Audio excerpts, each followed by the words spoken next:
Hello everybody, this is Thursday, June 15th, 2018. Welcome to the Abbots Address. This Sunday, we're going to have an important ceremony at the temple during the Sunday service, and it's acknowledging the 5 individuals who've been studying in the seminary, moving from the Postulancy to the Novitiate. So these folks are still in the seminary, they're still working towards ordination, but there's a real difference between a postulant and a novice. And so what I'd like to do briefly today is talk just a little bit about what ordination is about writ large, and then maybe a little bit of the distinctions between the two, so that when you come out on Sunday, you'll have some kind of a context to put all this in, see. So the priesthood in Zen is all kinds of things to all kinds of folks, right? It's a little bit like the Wild West, honestly. You can, there are places you can go online and send the right amount and they'll send you an ordination certificate. There's places that you can have all kinds of different ideas about what ordination is about. In some places, to be ordained is simply to practice. And that's, in a way, the traditional one, you could say, from Japan, at least somewhat traditional. In so much as that practicing Zazen itself is usually thought of as something that the professionals do.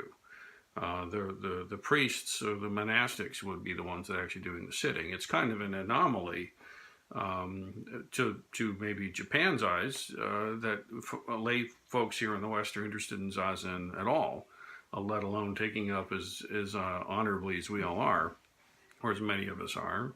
So for those folks, priesthood is simply, if you want to ordain, if you want to practice Zazen, those are like kind of the same thing. It's turned into something quite different and quite much more full and robust as the tradition has evolved and gone through different expressions. So for me, for the great Heartland Sangha, for Doan Osho and myself, it's come down to a few key components that define someone as ordination, as we would recognize and encourage.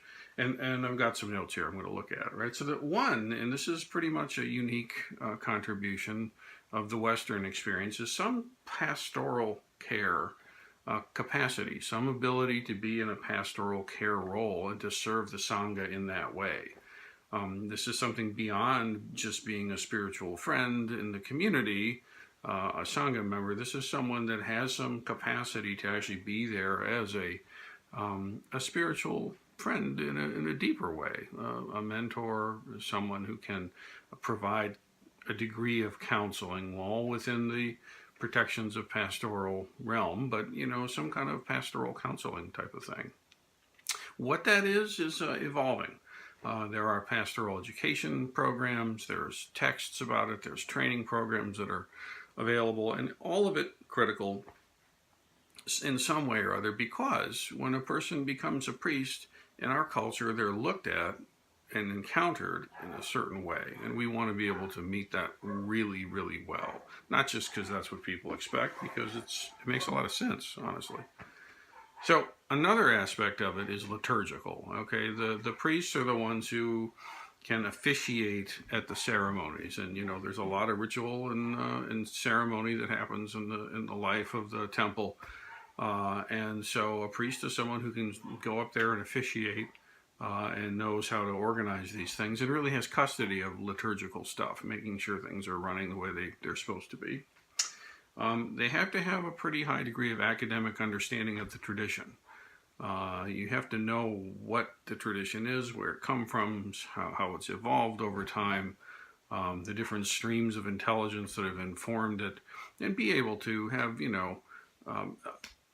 credible and intelligent conversation with folks of other traditions about what the heck a Buddhist priest actually is, what Buddhism is and how it functions, that kind of stuff. These are all lifelong tasks, and there's no exam that I'm going to give or anything like that, but there's some digging into this and some capacity that's been recognized. Then there needs to be, each priest has their own personal vocation, their own personal mission, I guess, if you want to say, the particular unique way that their priesthood expresses And this is something that's really unique to each priest. It's not a cookie cutter thing in this case. This is how is their particular priesthood going to manifest, and this has to start to show up for ordination to actually be a feature for them. And then finally, there's discipleship. A Dharma disciple is someone who's at a much, much higher level of connection with the teacher, with the ordaining teachers, and with the community. I always say that what James Ford said to me, and that's that, ordaining is like having a child. It's of the level of one of your kids. And that means that no matter what goes on, dad's not leaving, mom's not leaving, right? In a healthy setting, that's what happens. The parent stays there, whether the kids are beatific or acting out or whatever they are, the parent's still being the parent, and a priest is still being a priest, no matter what is going on in the Sangha, what trials, difficulties, calamities, or successes and triumphs come. The priest is a constant, stable presence. So stability and discipleship to the Dharma and to the Sangha that they serve. So these are the sort of the 5 points that come up as being really critical, with a little hint that folded in the liturgy is some sewing training too. That's a feature. So now a little bit about the postulancy versus the novitiate. Okay, in brief, the postulancy, all this is in the seminary, right? The Great Heartland Seminary, Heartland Sangha Seminary, and the postulancy is a year of publicly discerning. One shifts from a gray shoken robe to a black shoken robe, thus physically symbolizing this discernment. And the postulants live that way for a year, where they're seen in a little bit of a different light. They experience themselves in a little different light, and they have a year to really feel through and practice with the possibility of there actually being a religious vocation here in their lives. And that's the same for everybody. It's a year, and they do that as a cohort. And that's concluded now. We just concluded that with the last Ongo. Spring Ongo was the marker of the year. And so last Sunday, the postulants had an open conversation during the Sunday Sutra service with the Sangha, with the community. And there was beautiful exchanges that went on. And then this Sunday, Doan and I shall actually mark their moving into the novitiate, thus becoming novices, priests in training. So they're not ordaining on Sunday, but they're moving into the novitiate, which is training for it. So unlike the postulancy, which is a year and group movement, the novitiate looks a little bit different for everybody. Certain of them may be asked and required to go do certain missions, ding, ding, ding, ding, ding, ding, ding, ding, ding. They're going to go do Dharma missions. They're going to get special training. They're going to do things that make sense for them in light of the teachers and everything to kind of move their priesthood up to the fore. And that's all fun. That's all really, really interesting stuff. But they're not moving as a group anymore. They'll get ordained when the time is right, for each of them looked at as an individual priest. So a few things we can say for sure. A postulant needs to be at least in stage 3 of training to enter the postulancy. They need to have been a Shoken student of mine and Doan's for 5 years. They need to have at least 70 days of sesshin under their belt. They have to have 25 days of teaching retreats under their belt. They need to participate in the formation programs that we do. They meet monthly. So there's kind of a high bar even just to become a postulant, to see if it makes sense, honestly. Again, when you contrast it to the mail order, it's way more. But if you contrast it to a monastic, it's way less, to be fair. There are places where the only option for ordaining is you're living there in residency full time, and that's what you do. Celibate, no other job, full time, that's all you're about. And that's a very noble and traditional way of doing it. I have nothing negative to say about that, but that's not the only way that ordination can look. So here we come to the novice. During the novice period, it's a period of no less than a year. It's as long as it takes. It can be something like a year. It can be something like 10 years. It depends. It really is completely individual. And the novices know this. This is not a surprise. It takes as long as it takes. It's done when it's done. No rush. Then we're looking for some clinical pastoral education experience. To ordain someone, I would look for them to be acknowledged as Shuso, which means they'll be acknowledged as a senior student. They'll have led the Sangha and Ango practice. That's a requirement for ordination.